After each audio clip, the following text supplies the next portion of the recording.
The photography started, I guess, in a couple of different ways. One was that what I saw on the news and on social media did not match up with what I was seeing in real life.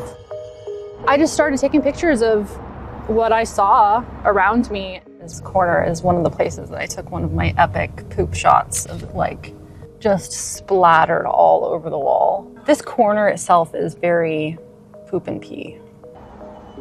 I'm not a political expert, I just know what I see. So the homelessness issue, the open drug use, just people falling apart in public is clearly not working.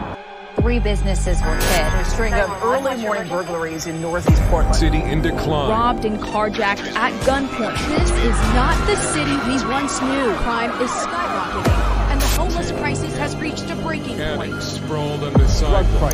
How and why is this happening in our city? Portland.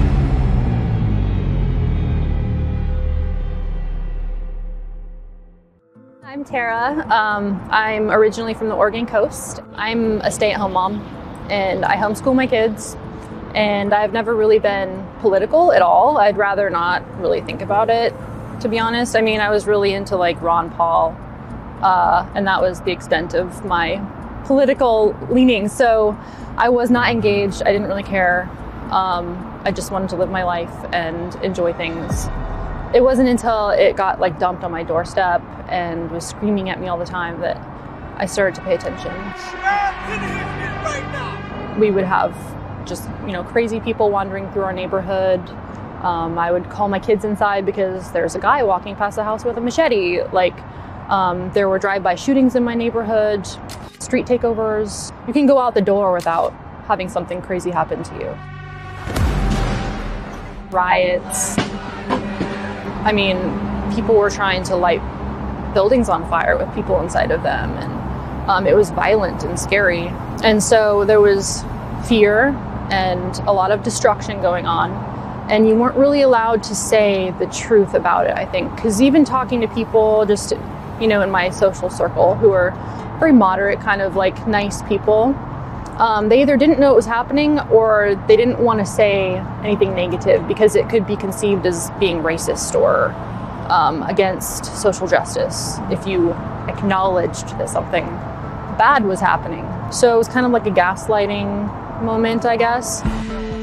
This is my Shigella warfare stuff. I got disinfectant spray for my shoes and hand sanitizer, and then wipes in case I'm worried about my face. There was a massive amount of RVs and trailers and like abandoned cars, stripped cars, burnt out cars. It had a nefarious feel, for sure. It's always unnerving when you see kids' toys. On Twitter, my screen name is Garbage Ghost, and the reason was that I was taking a lot of pictures of piles of garbage, and I was trying to make it artistic and kind of investigate the story in the garbage everywhere. I love abandoned shoes. They're just really perplexing, like how did one shoe end up in this one spot? But that was because I was really upset about seeing just destruction everywhere. It was making me angry, and I would come home mad all the time, or just despairing. And so I was like, you know what? I'm going to try to make this into an art form, and I'm just gonna start taking pictures of garbage and nobody's gonna care. That was kind of the beginning. I'm a street photographer. I have a collection of pictures of people lighting up.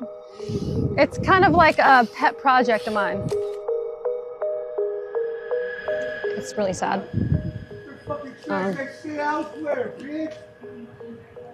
And sometimes scary.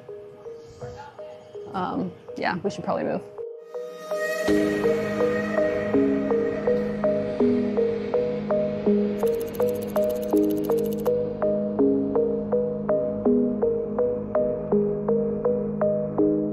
Whoever is putting the narrative out often wants to make it look like everything's fine.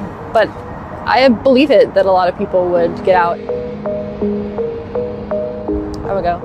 And it would make me sad because I love this place. And I used to tell everybody that it was the best city in the country, and that if they couldn't move here, they should at least visit here. And I had a ton of pride in Portland.